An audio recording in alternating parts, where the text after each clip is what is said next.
Bienvenue dans l'émission Saveurs divines.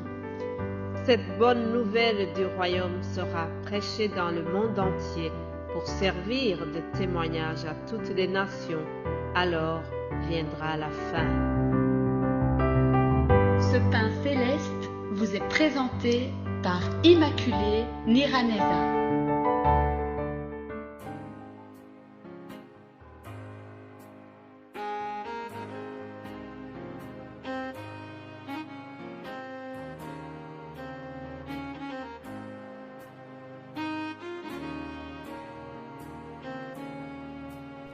Bienvenue très chers amis, vous tous qui écoutez l'émission Saveurs divines. J'ai toujours la joie et l'honneur de commencer mes journées en vous partageant cette parole de Dieu, que le nom de l'Éternel soit élevé. Justement, avant de continuer, je vous propose de louer notre Dieu par ces quelques paroles que nous trouvons dans Deutéronome chapitre 4 au verset 34. Il y a une question qui a été posée à Moïse. Puis au verset 39, nous lirons aussi la réponse. Je lis au nom de Jésus-Christ. Fut-il jamais un Dieu qui essaye de venir prendre à lui une nation du milieu d'une nation par des épreuves, des signes, des miracles et des combats à main forte et à bras étendus et avec des prodiges de terreur comme l'a fait pour vous l'Éternel, votre Dieu, en Égypte et sous vos yeux. Tu as été rendu témoin de ces choses, afin que tu reconnaisses que l'Éternel est Dieu, qu'il n'y a point d'autre. Alléluia. Puis au verset 39, il est écrit, « Sache donc en ce jour et retiens dans ton cœur que l'Éternel est Dieu, en haut dans le ciel et en bas sur la terre, qu'il n'y a point d'autre. » Alléluia. Mon frère, ma sœur, toi qui m'écoutes aujourd'hui, sache donc que sur la terre et au ciel, il n'y a pas un autre Dieu qui est semblable à l'Éternel. C'est pour cela que je voulais vraiment lui donner l'honneur et la gloire avant de commencer, avant de continuer à vous partager l'histoire d'Abraham. Que notre Dieu soit loué. Merci à notre Seigneur. C'est lui qui me donne la vie, c'est lui qui me donne le pouvoir de vous partager ces messages. Si je ne suis pas en bonne santé, je ne saurais pas le faire. Alors, je le remercie pour cela. Continuons donc notre méditation sur ce personnage très passionnant, le Père de tous les croyants. Alléluia. Nous avons vu dans le chapitre 12 de Genèse, c'est là où commence son appel. Puis aujourd'hui, je voudrais parler ce que nous trouvons dans le chapitre 17. Nous verrons que Dieu a fait une nouvelle alliance qui était représentée ou bien qui était scellée par la circoncision. Dans cette vidéo, vous aurez donc la nouvelle signification de la circoncision. Lisons la parole à partir du verset 9. Dieu dit à Abraham, « Toi, tu garderas mon alliance, toi et tes descendants après toi, selon leur génération. C'est ici mon alliance que vous garderez entre moi et vous, et ta postérité après toi. Tout mâle parmi vous sera circoncis. Vous vous circoncirez, et ce sera un signe d'alliance entre moi et vous. À l'âge de 8 jours, tout mâle parmi vous sera circoncis selon vos générations, qu'il soit né dans la maison ou qu'il soit acquis à prix d'argent. de tout fils d'étranger, sans appartenir à ta race.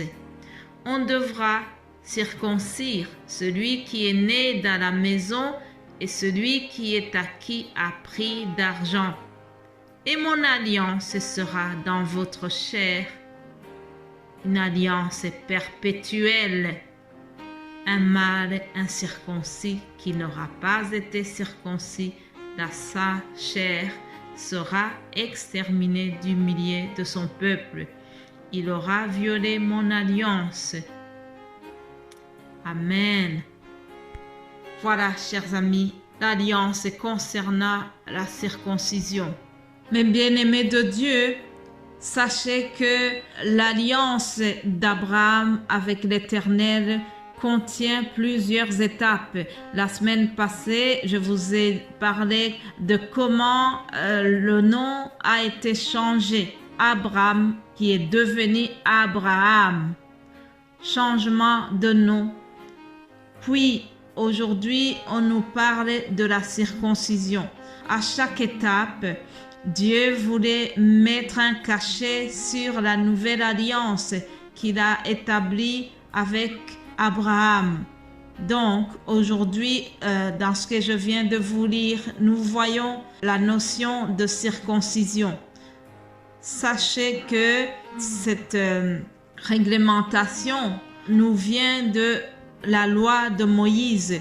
Lévitique 12 au verset 3, nous voyons que Dieu recommande à Moïse, Dieu dit au peuple d'Israël qu'ils doivent faire circoncire tous les garçons au 8e jour.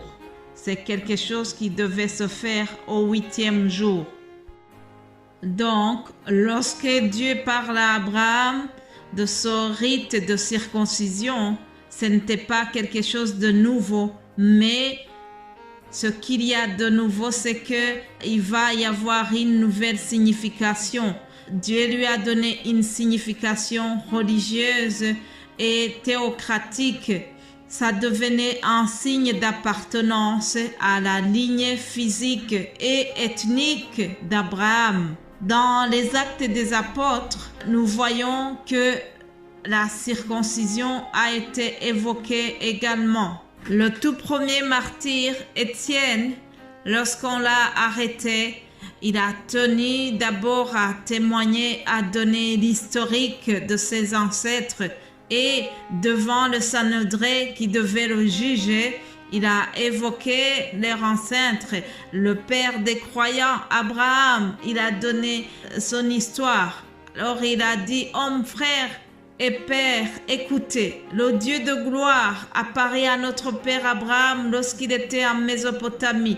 Je ne vais pas tout raconter de ce qu'Étienne a dit, mais je vais surtout arriver à la circoncision au verset 8, Actes des Apôtres, chapitre 7, au verset 8.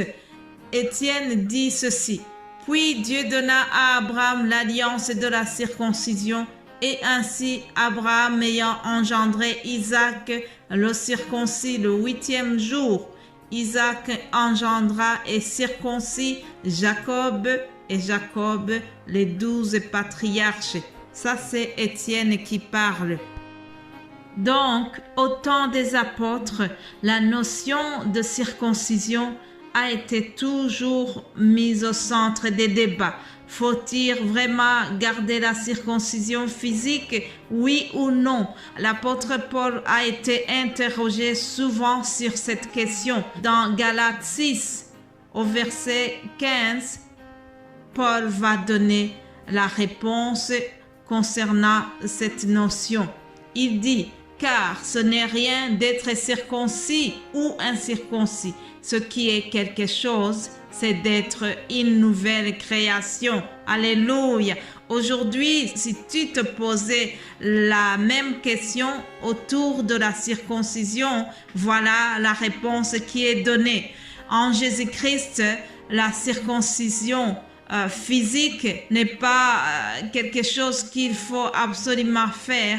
Ce qui est important, c'est la circoncision du cœur. Le fait de croire en Jésus-Christ, le recevoir comme son Sauveur et son Seigneur, c'est ça la vraie circoncision. On appelle ça la circoncision du cœur. Au temps d'Abraham, il fallait absolument cette circoncision de la chair, mais aujourd'hui, comme l'apôtre nous le dit, ce qui est quelque chose, c'est d'être une nouvelle création. Si tu es en Christ, tu es une nouvelle création et c'est ça le plus important. Alléluia. Nous allons continuer demain. Je vous parlerai à propos de Sarah qui a vu aussi son prénom changer. Passez une excellente journée. C'est au nom de l'Éternel que je vous ai partagé ce message. Que toute la gloire lui revienne. Amen.